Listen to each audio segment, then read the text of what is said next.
Welcome to the Totally Honest Cooking Show. I'm Mark. Today we're doing my favorite fudgy brownie recipe that just happens to be in the Basics with Babish cookbook. So let's get started.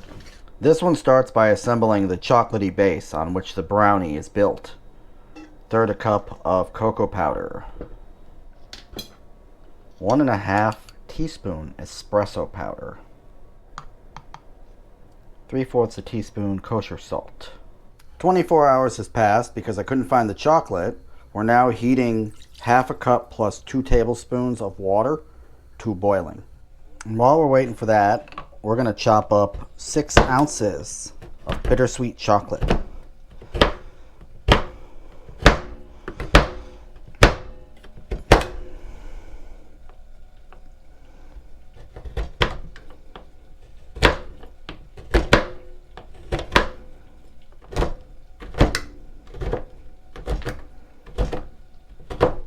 And once we have our mountain of chocolate, we're just going to dump it in the bowl.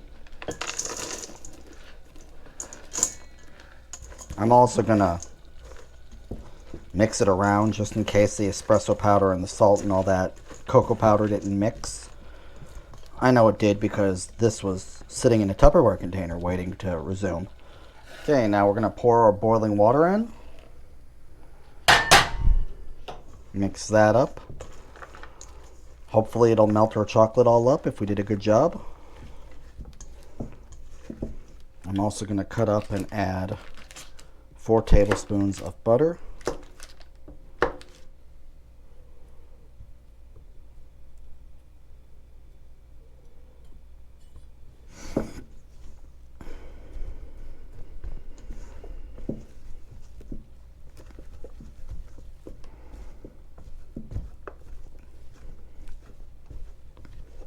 My butter didn't melt, so I melted it.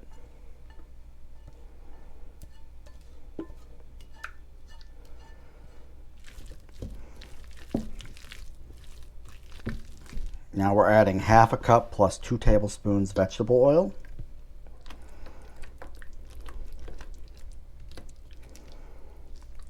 Next we're adding 2 large eggs.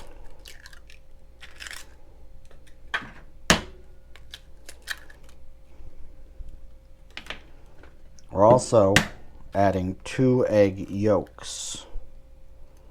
And that's easy to separate out. You just bop them on a shell, throw them in.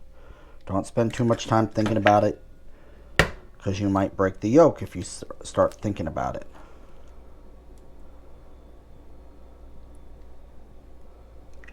See? Directions don't say this, but I like to scramble them first.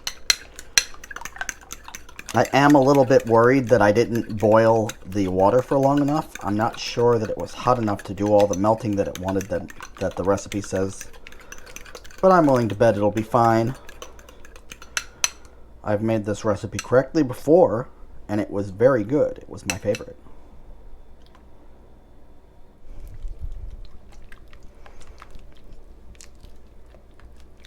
One and a half teaspoons vanilla extract. Mix that in.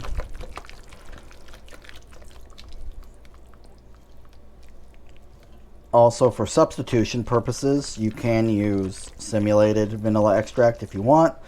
The rule for that is if the title of the recipe has vanilla in it, you should probably use real vanilla. Otherwise, you could probably fudge it a little bit. Then we're adding 2.5 cups sugar.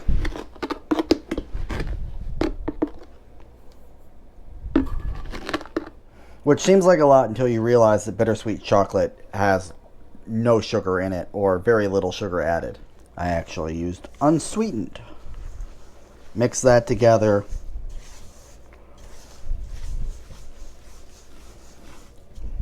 And we're just going to mix this in there until it starts looking like brownies. This is a lot less oozy than the last time I made this, so I'm a little nervous, but I think it'll be okay. 13 by 9 pan.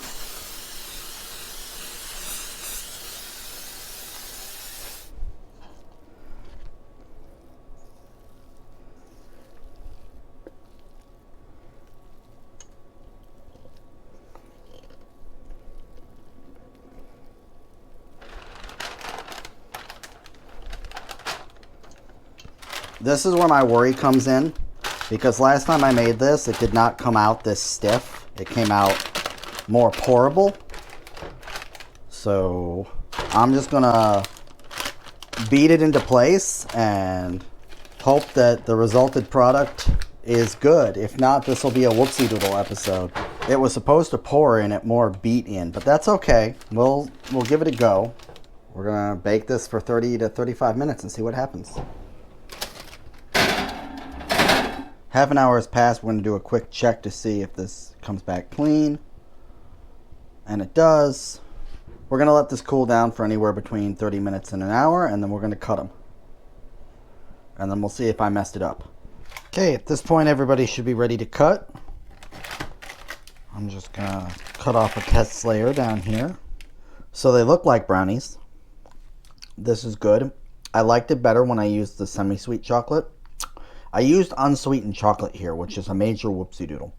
But it's still a brownie, and it still tastes like a brownie. It's just not quite as sweet as I would have liked it.